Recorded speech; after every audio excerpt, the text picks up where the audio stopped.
Alright, so to me, the difference between inspiration and appropriation is that inspiration is something that influences you. It's something that you look at and you get inspired. So, for example, I can look at this candle right here, and then this shape can inspire me to like build a car that is shaped similarly. It doesn't necessarily have to be me looking at another car to think of how to build my car. While appropriation is I'm taking somebody else's creative work and I'm looking at it and I'm using that to trigger things in my mind so I can create my own things. And a lot of times that happens without getting the person's permission. So correctly, I'd have to ask the person who made the car. But then once you get into these big companies, I mean, like, you can't prove that one company used the other company's car or mobile phone for their idea, and there are a lot of people sue each other, and a lot of problems rise from that.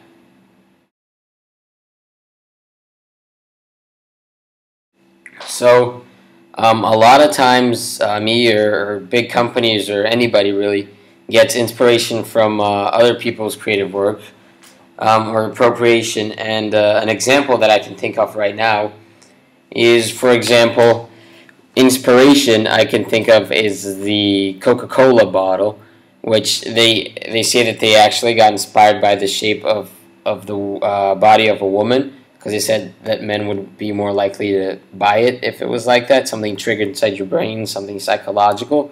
And they did a lot of market research and they found out that that actually helped. And appropriation, I think of two things. One is mobile phones, because nowadays there's a huge, smartphone debate. Which one's better? Who copied who? Apple, Samsung is a oligopoly. So while they're competing for the #1 spot to sell more, they copy a lot of things like the home thing on the iPhone, like at the very bottom, right here. This thing at the bottom where it says like phone, music, mail, Safari, whatever you put there. It's very similar what the Android did, and they got sued for that. And another thing I can think of that's a little more specific is Volkswagen has like these like teeth things underneath the grill of their new cars, and a lot of companies like Ford or Honda, Nissan are starting to copy that because it gives a really nice look to the car. So also some examples of when I have been inspired or used appropriation for some of my work is once during an art project I drew up a car which the design was based on an airplane, the 747, and I tried to make kind of that shape of the plane where it goes like the head like this, but the car turned out to be pretty ugly, and I guess that was appropriation. And for the wheels of the car, I actually got inspired by a basketball, which is something just completely different for the rims, So I guess that would be inspiration that I used for my art project.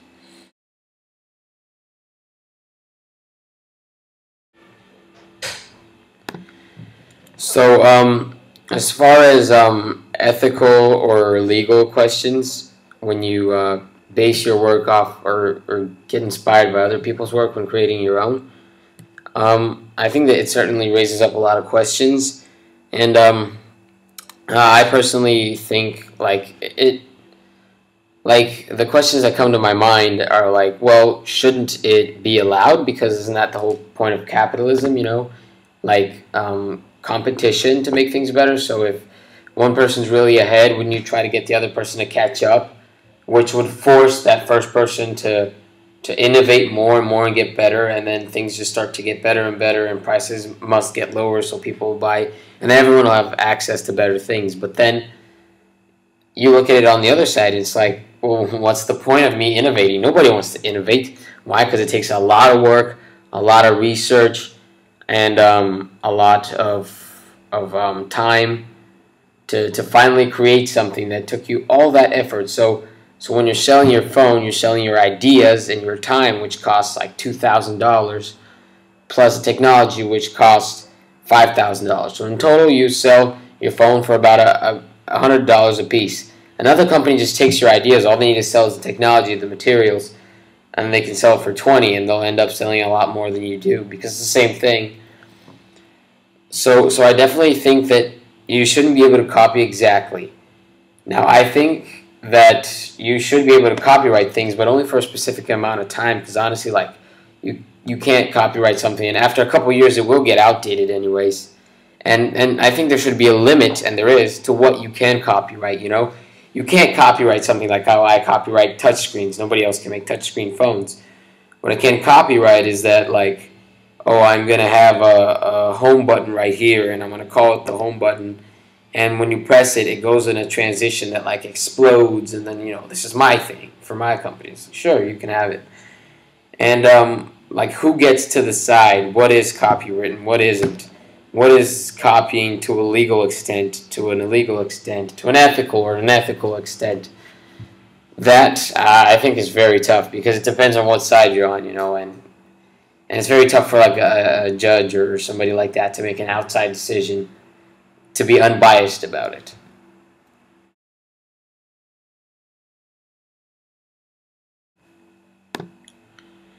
So, I think that these issues affect society in a great way, and it is very important to have legal and ethical rules for using other people's work. Um, like, if there were no rules, if anybody could just copy anything, like I said, companies could start just selling the material instead of the idea, and that would not motivate people to create, and technology would just stay where it is. You know, nobody would have better things. So I think it's very important to have rules, but what I also think is very important is for the rules to be, you know, up to date and fair, honestly. Like, you shouldn't be able to copyright a specific note combination, you know, or melody for like 100 or 120 years. Like, other songs are going to sound like yours, you know. So I think a couple of things are a little ridiculous, but a couple of things are very right. And when you think about it, like the whole Samsung Apple thing, which is an example that always comes to my mind because I find it very interesting. When Samsung copied Apple in their new things, and when Android had a lot of things that Google copied from the iOS, it was bad for Apple, but I think that overall for mobile phones it was good, because a lot of other companies use Android, and it really raised the bar, and it just brought the whole, you know, market up as a whole. So I think, yes, it was bad for Apple, but also it was not just good for Android, but for the industry as a whole.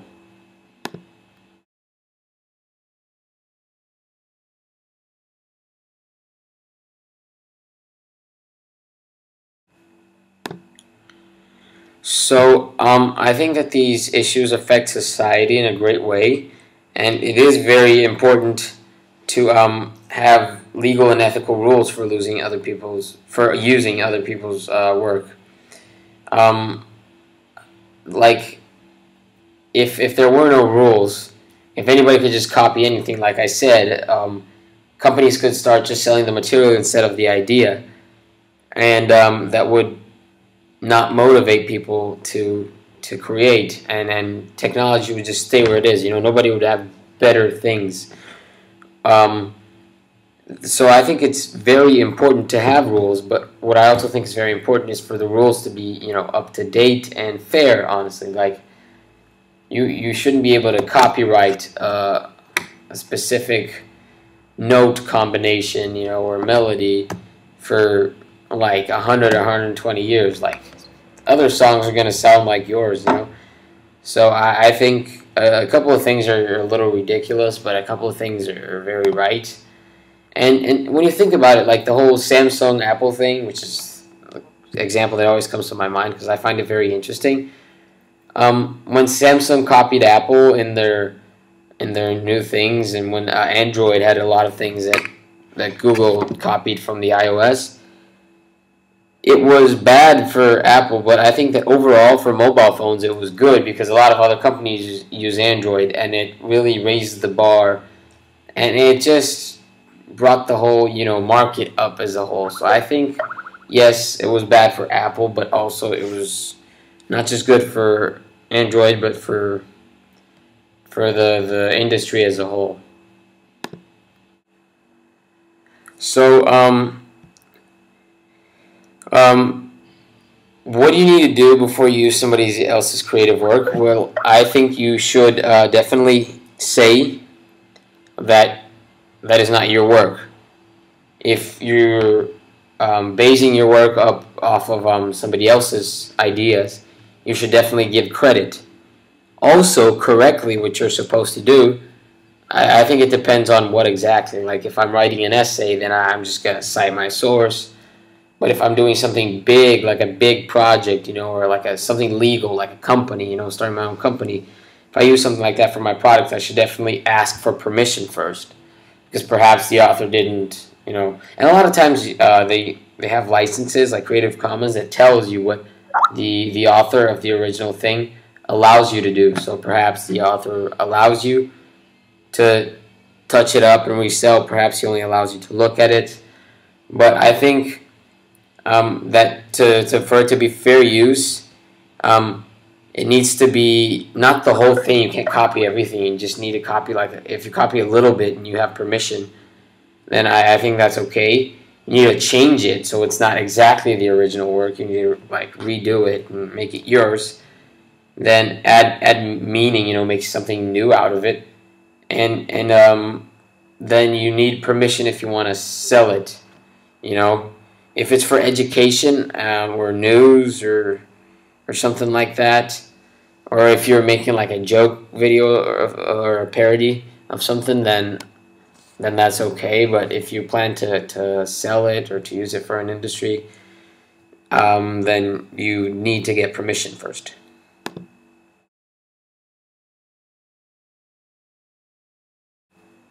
So when your work is appropriated by someone else, you can both gain and lose from this. Like obviously somebody used your work to think of their own ideas and create their own work. And what ways they might lose is like if somebody doesn't give you credit, or if people really don't care about the credit, and like you worked really hard and you find out something awesome, but then a bigger company or a channel which more people watch, or a YouTube channel with more like people on it or whatever says the same thing you said, but everyone thinks they said it first just because they're more famous. And a way that you can benefit is if they do give credit, and perhaps that can work for you. For example, if a big company or somebody that is respected in the industry gives credit to you, and then somebody who's originally getting the information from the original source, which is much bigger than you, now they have your name up there, and then somebody will be like, I'm going to see what this guy thinks, I'm going to see what this guy wrote, what this guy did, and then you can start getting famous, and perhaps people can look into your work. I think that you can benefit from it too.